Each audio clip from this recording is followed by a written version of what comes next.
Hello and welcome back to the course on machine learning. Previously we talked about the support vector machine algorithm, and today we're going to talk about the kernel support vector machine algorithm and the intuition behind it.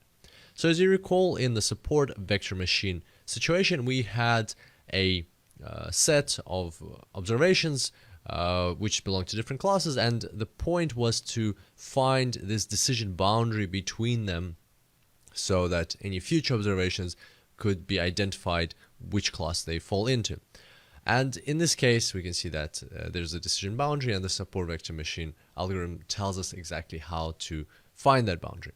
But what happens when we cannot find a boundary? What happens in a situation like this, for example? What do we do here? We can't just draw a line through these points, right? We can't just separate them with a straight line.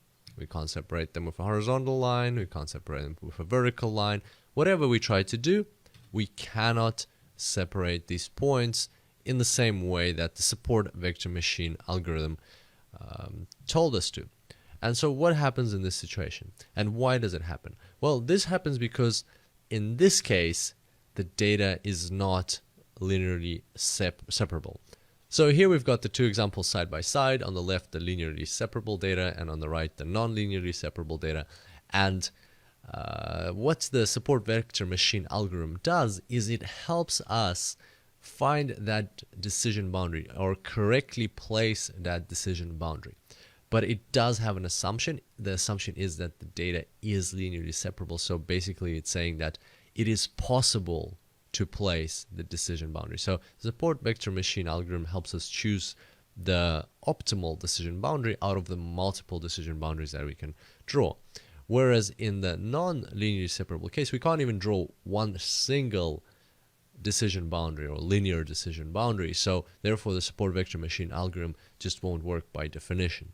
And so what are we going to do? Well, this is what this section is about. This section is about coming up with an algorithm that will help us deal with situations like that, where we have to extract this class when it is surrounded, or in other situations where you can't just simply draw a line.